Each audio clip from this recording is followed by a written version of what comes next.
친하게 지내던 친구가 갑자기 제 뒤통수를 때리더니 평소에 저 괴롭히던 일진에게 가서 알랑방구 끼고 있는 기분입니다. 갑자기 무슨 소리냐고요? 한국과 베트남, 일본과의 관계를 인생사에 빗대어 비유해봤습니다. 베트남 현지에서는 아낌없이 투자하며 일자리와 경제성장에 도움을 주던 삼성전자의 불매운동이 벌어지고 있고, 베트남 기업이 일본 최대 경제단체 연합회 게이달렌에 합류했다는 소식이 전해졌습니다. 진짜 이 사람들 안 되겠네요. 혐한이다 뭐다 해도 우리 기업이랑 정부에서 기부까지 해가며 얼르고 달래면 관계가 그나마 괜찮아지지 않을까? 라는 생각이 있었는데 지금 돌아가는 거 보니까 이 인간들 글렀습니다. 헤어진 여자친구 다시 만나면 똑같은 이유로 다시 헤어집니다. 바람피고 떠난 여친만큼이나 손절이 시급한 베트남과 일본에 대해 자세히 알아보겠습니다. 팩트TV 팩트체크.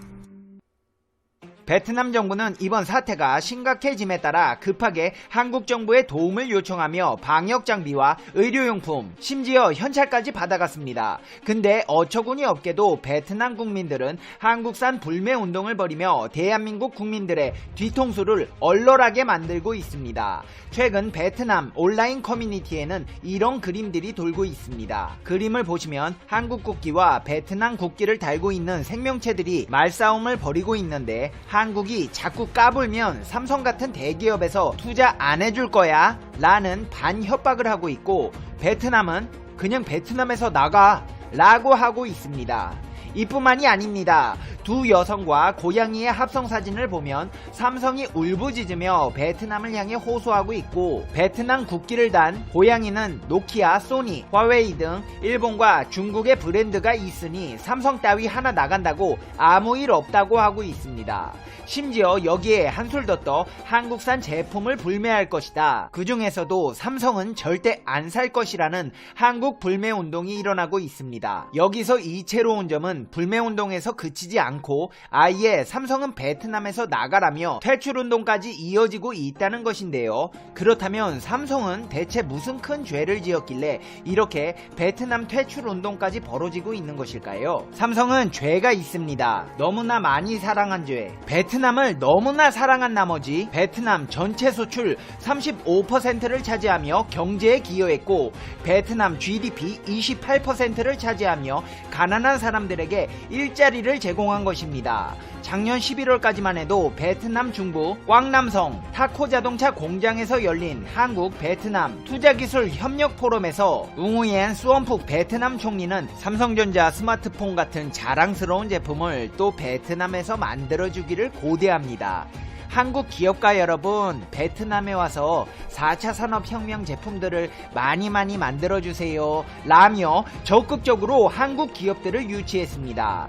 베트남 총리의 축사를 통해 베트남 경제에서 삼성전자 등 한국 기업들이 얼마나 큰 비중을 차지하는지 짐작할 수 있습니다.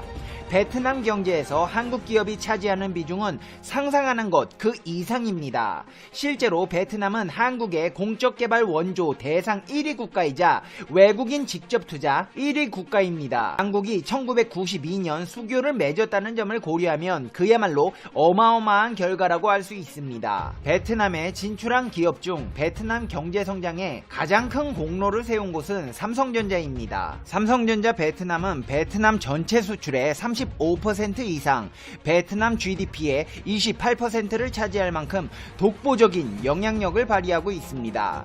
삼성전자 베트남 생산법인 4곳 중에 지난해 거둔 총 매출은 660억 달러 77조를 넘습니다. 삼성이 베트남에서 직접 고용하는 인원만 무려 14만 5천 명에 이릅니다. 베트남 총리가 기회가 있을 때마다 이재용 삼성전자 부회장과 잇따라 연쇄회동을 가지는 것도 베트남에서 삼성이 차지하는 어마어마한 비중을 잘 인식하고 있기 때문입니다. 과거 베트남이 수출 품목 1차 산업이 발달한 전형적인 후진국이었지만 삼성으로 인해 휴대전화와 전자제품 생산으로 탈바꿈하게 되었습니다. 경제 발전시켜준 것이 죄라면 삼성은 무기징역감입니다. 아 맞다. 삼성전자의 죄는 또 있습니다. 이번 사태가 일어나자 삼성은 베트남의 방역 활동을 지원하기 위해 베트남 측에 100억 동, 약 5억 2천만 원을 기부한 것입니다.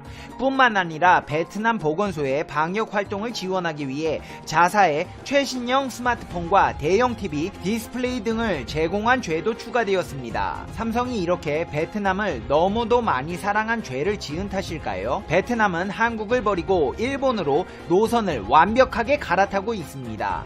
무슨 말이냐고요? 베트남 IT 업체인 FPT가 일본 정부 및 지역 재계와 협력을 강화하기 위해 일본 경제단체 연합회인 게이단렌에 합류했습니다. 지난 1946년 설립되어 일본 재계의 목소리를 강력히 대변해온 게이단렌은 토요타, 스미토모 도시바, 페이스북 등의 기술 대기업을 비롯해 신생기업과 유명 제조기업을 망라한 1,400개 회원사를 거느리고 있습니다. FPT는 베트남 IT 기업으로는 최초로 게이단렌에 합류했습니다. 에이 페페TV야, 게이단렌인지 뭔지 그거 들어갈 수 있지. 뭘 그런 걸 가지고 그러냐 쪼잔하게. 네? 제가 쪼잔하다고요?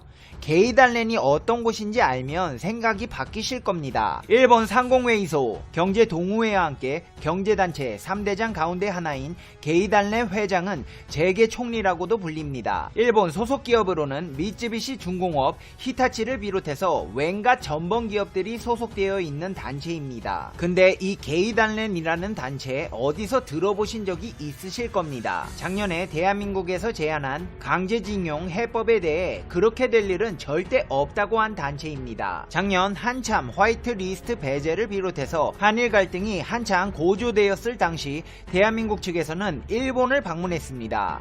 한국 측에서는 1+1+, 알파 방식의 해결 방안을 제안했습니다.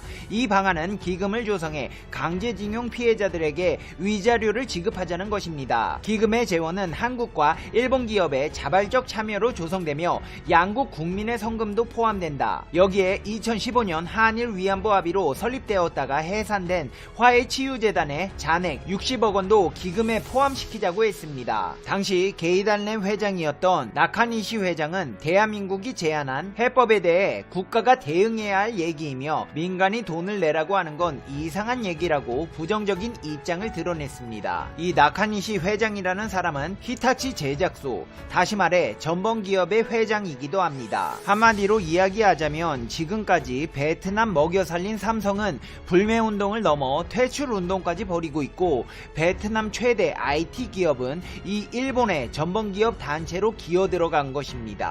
기어들어가면서 하는 말 들어보면 더 기가 막힙니다. 찌영짭인 FTP 회장은 게이단렌과 베트남 정부 관료들의 회의에 참석하는 영예를 누렸던 FPT가 이제는 게이단렌의 회원사로 합류하게 되어 매우 자랑스럽다며 FPT는 게이단렌 회원사 간 협력을 통해 일본 경제와 사회의 성장에 기여할 수 있기를 희망한다. 게이단렌 회원사들도 FPT가 일본 시장에서 입지를 확고히 다지고 이를 계기로 양국의 투자 및 교역 협력이 더 용이해지기를 기대한다. 디지털 트랜스포메이션의 선구자로서 혁신이 우리가 사는 세계에 어떤 방식으로 긍정적인 변화를 일으킬지 지켜볼 생각에 기대가 크다고 했습니다.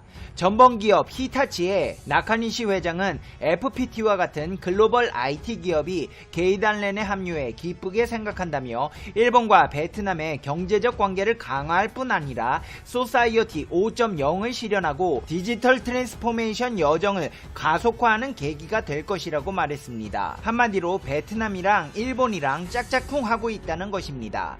이제 페페TV의 결론입니다. Conclusion. 페페TV. 여러분 다 들어보니까 이제 제가 처음에 했던 말 이해되시죠?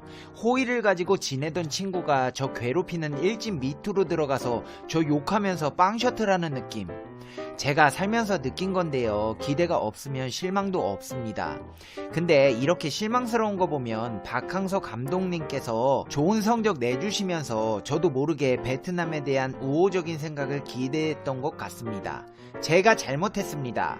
호의가 계속되면 권리가 된다는 사실을 잊은 저의 불찰입니다. 앞으로는 에티오피아 빼고 선의로 다른 나라를 대하는 불찰에 대해 좀 더 주의를 기울이겠습니다. 페페TV 시청자 시청자 여러분은 어떻게 생각하세요? 페페TV는 여러분의 생각이 궁금합니다. 댓글로 여러분의 생각을 남겨주세요. 여러분, 오늘 하루 행복하게 보내고 계신가요? 나이를 먹어갈수록 행복을 느끼기는 쉽지 않은 것 같아요. 생각해보면 우리 어렸을 때는 장난감 하나에 초콜릿 하나에 행복해서 어쩔 줄 몰랐는데 지금은 뭘 해도 행복을 느끼기 힘들잖아요. 우리는 초보자처럼 살아야 합니다. 눈을 뜨면 다시 태어난 듯 새로운 날을 맞이해야 하고 오늘을 마지막으로 살 듯 최선을 다해 살아가야 합니다. 다른 사람의 그 어떤 말보다 당신이 하고 싶은 일을 선택하세요. 그리고 선택을 하셨다면 지금 하고 있는 일에 최선을 다해 집중하세요. 그러면 우리가 어렸을 때 느꼈던 감정, 내가 가지고픈 장난감을 가지고 놀았을 때의 기분, 내가 보고 싶은 만화 영화를 보고 있을 때의 기분, 조금이나마 느낄 수 있으실 거예요. 세상에 그 무엇보다 소중한 것은 당신입니다. 나이를 먹고 책임감이라는 게 생기면서 점점 자기 자신에게 소홀해지는데 하루에 딱 한 번씩만이라도 내가 하고 싶은 거, 내가 먹고 싶은 거, 내가 가지고 싶은 거 이루면서 사는 하루 되시길 바랍니다. 그리고 걱정하지 마세요. 어차피 다 잘 될 거니까요. 다음 영상에서 봬요. 안녕.